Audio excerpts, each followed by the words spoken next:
시즌1은 이 장면에서 끝났습니다. 김 부장이 면접을 보러 들어가고 이도규가 주먹을 들어 올리는 순간 연속 드라마는 끄는 자리에서 다시 있습니다. 시즌2는 이 장면부터 시작할 겁니다. 오늘은 그 장면에서 출발해 시즌2 전체를 직접 써봤습니다. 공식 정보가 아니라 제 창작입니다. 다만 시즌1이 남긴 재료만 가지고 짰습니다. 시즌2 1화는 그 사무실에서 시작합니다. 낡은 형광등, 넘어진 의자, 그리고 두 사람. 싸움은 길지 않습니다. 대신 이상합니다. 김 부장이 이기지 못합니다.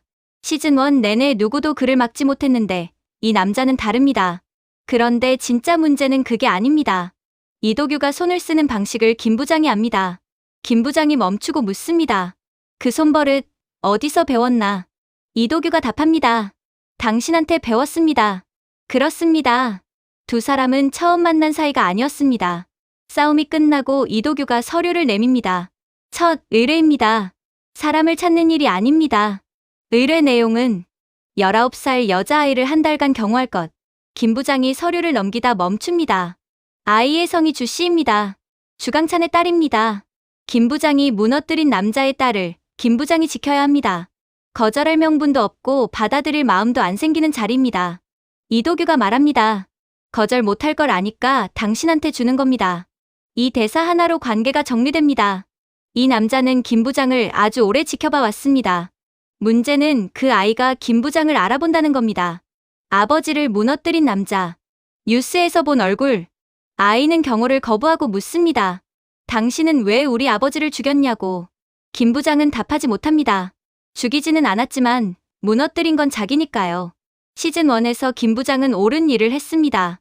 시즌2는 그 옳은 일의 값을 치르는 이야기입니다. 그리고 이 장면을 민지가 봅니다. 아버지가 아무 말도 못하는 모습을요.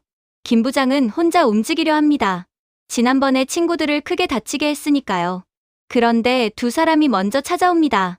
박진철이 말합니다. 우리는 내 부하가 아니라 친구다. 성한수는 아무 말 없이 차키를 던집니다.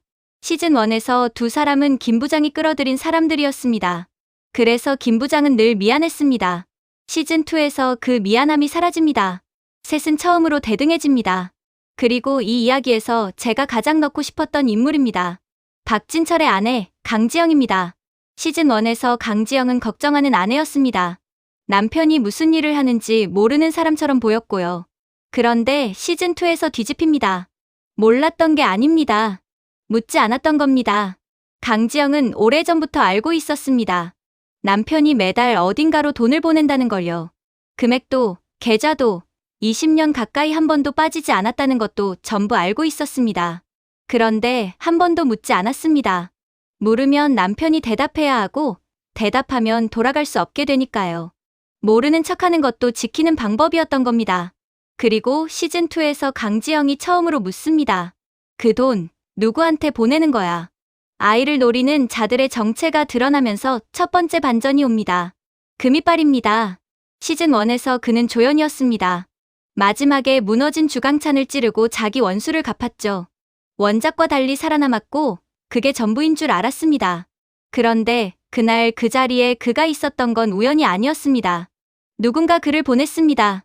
백호인력소입니다. 주강찬을 마지막으로 정리한 건 김 부장이 아니라 이도규였습니다. 이미 움직이고 있었던 겁니다. 금이빨은 복수를 한 게 아니라 첫 번째 의뢰를 수행한 겁니다. 조연이었던 인물이 이 조직에서 가장 오래된 직원이 됩니다. 중반에 박강성이 돌아옵니다. 그리고 이응명을 살려둔 이유가 밝혀집니다. 죽이려고 데려간 게 아니었습니다. 말하게 하려고 데려간 겁니다. 원수 관계가 정보를 주고받는 관계로 바뀝니다. 박강성이 김 부장에게 정보를 건네며 말합니다. 이번엔 내가 빚을 갚는다. 서로 살아남으라던 그 약속이 여기서 회수됩니다. 그리고 오프닝에 그 대사로 돌아옵니다. 당신한테 배웠습니다. 2006년 천산부대. 김 부장의 마지막 임무. 그날 현장에는 한 사람이 더 있었습니다. 이도규는 그때 김 부장이 죽이지 않고 살려보낸 사람이었습니다. 그리고 박진철이 20년간 보낸 그 돈. 그게 백호인력소를 만든 종잣돈이었습니다. 김 부장은 살려보냈고 박진철은 조용히 뒤를 봐줬고 강지영은 알면서 묻지 않았습니다. 세 사람이 각자 다른 방식으로 한 사람을 살려둔 겁니다. 쿠키 영상의 세 사람은 사실 네 사람이었습니다. 싸움으로 면접을 본 이유도 여기서 풀립니다. 실력을 본 게 아니라 확인한 겁니다. 그리고 민지입니다. 3화에서 아버지가 아무 말도 못하는 모습을 본 뒤로 민지는 계속 생각합니다. 아버지가 한 일이 옳았는지가 아니라 그 값을 누가 치르고 있는지를요. 민지는 주강찬의 딸을 먼저 찾아갑니다. 아버지가 아버지에게 알리지 않고요. 시즌1의 민지는 구해져야 하는 아이였습니다. 시즌2의 민지는 선택하는 사람입니다.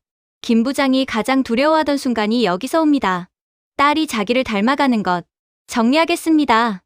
이도규는 낯선 고용주에서 오래된 인연으로, 금이 빠른 조연에서 가장 오래된 직원으로, 강지영은 모르는 아내에서 알면서 지켜온 사람으로, 박강성은 우연한 동행에서 스스로 택한 동맹으로, 그리고 민지는 구해지는 아이에서 선택하는 사람으로. 시즌1은 아버지가 딸을 되찾는 이야기였습니다. 시즌2는 그 딸이 아버지가 치른 값을 들여다보는 이야기입니다. 다시 말씀드리지만 이건 제 창작입니다. 실제로는 제작진이 긍정적으로 논의 중이라고만 밝혔습니다. 여러분은 강지영이 시즌2에서 어떤 역할을 할 거라고 보십니까? 댓글로 남겨주세요. 드라마 떴다. 다음에 또 뜨겠습니다.